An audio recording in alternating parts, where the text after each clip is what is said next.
these Whoop bands, these trackers. So it's a fitness tracker. So it tracks your sleep, your So you strain. keep it on 24/7? Yeah. Yep. Tracks your strain throughout the day, and it gives you your recovery, and it tells you how well you slept, how long you were in each cycle of sleep. Gotcha. And this was super eye-opening with the sleep. Like I always thought, if you asked me before I started wearing this how many hours a night I slept, I would probably have told you 7. But then when I started wearing it, it was more like 5.5 to 6. Gotcha. And then you can tell such a huge difference in how you feel if you just sleep properly, if you're getting that 7 to 8 hours a night. Yeah. That was a big game changer for me. Yeah, that's definitely a big component of recovery, right? Sleep and nutrition, both combined together. I mainly use just the Apple Watch, but that's only during the day. I'm charging it at night, so I'm like, not really wearing it. There was another app that came out. It's called Sleep Cycle. That one's pretty good too. So all you do is like you open up the app before you're about to go to sleep, and then you can either put it on your bed, so it'll use the G-force sensor within the phone to see if you're moving around. Interesting. Or you can leave it on your night table and uses the mic to see if you're rustling around. And based off of that, it figures out whether you're hitting REM sleep or not. But it's just strictly sleeping. It's not anything else. And it's basing off of either motion or audible sound. Yeah. That's cool. Yeah, the technology they have out these days is incredible. Yeah, it's pretty dope. But I guess the biggest thing would be recharging it. Like if I could keep this on at night, I guess it would also potentially tell me that information. Yeah. But then it would die in the morning, so it would defeat the whole purpose of wearing it the next day. Okay, what are your biggest obstacles with getting patients to move? So, or your parents or family and friends, like how do you motivate them? Family and friends, parents are harder than patients.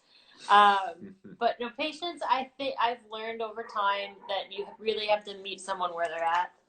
So whether it's getting them to do like, maybe it's just one basic exercise to improve the stability in a certain area, and if that's all that they can take right now, you give them all the information and you tell them why they're here, and how they can do it.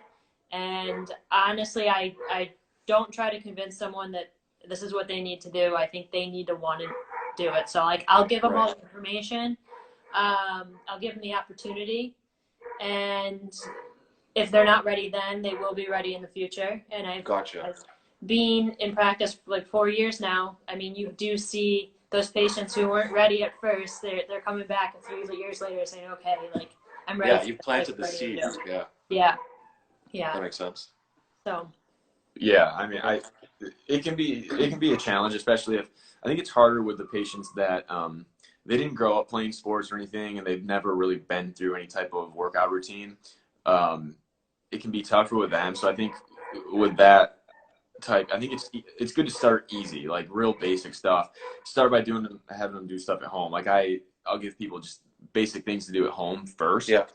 And then they get a little bit of it, and they're like, you know what, I like that. It's a good routine. And then they can want some more. And then you recommend, maybe you should you should see a trainer, get into a nice routine. Or a lot of people like Orange Theory Fitness, I think, because it's a group setting type thing, or like CrossFit gyms, anything like that. People like that.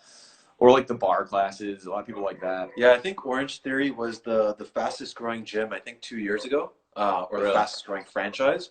Right now it's like F45. That's the new thing. That's the new hype that everyone's on. I've never heard of that. Yeah, I don't think that's in Cincy. Oh, maybe it's an Ontario thing. I don't know. I think it's in the States as well. It's called F45, and essentially it means functional, like 45 minutes. Oh, okay. So essentially it's all like functional stuff that they do for 45 minutes. I don't know if it's like Orange Theory. Orange Theory, I know there's like 4 or 5 exercises that they choose. Everyone has like some sort of sensor, and then their stats are posted, and you're trying to get an orange zone or whatever. So, like your heart rate has to be a certain level. Yeah, and I think there's something to be said about doing personal training though, because some people, like you can in the office, you can watch them squat, or you have them do these functional tests, and you're just like, man, they should not squat with weight. They shouldn't do it. Yeah. So someone like that, I try to get them to see a personal trainer instead, because they need someone to really go one-on-one with them, watch their movement, correct their movement, and just stay on top of it with them, because they haven't went through that training before, so they really need to know how to do it properly. Gotcha. So I think there's something to be said for all of those, but if someone doesn't move well, they gotta have a professional on top of it for them. Yeah. I worked with like a grade 8 like basketball team. It was like a traveling rep team. Yeah. And I asked one of the kids to like do a squat. He was having back pain, so he did a squat, and his like knees came in, and like his back was like arched. And I was like, I don't know where to start, but there's a lot of things that are wrong here. Like, and it's just so difficult. I wish in high school they did like 3 things. One is worked on like budgeting and finances.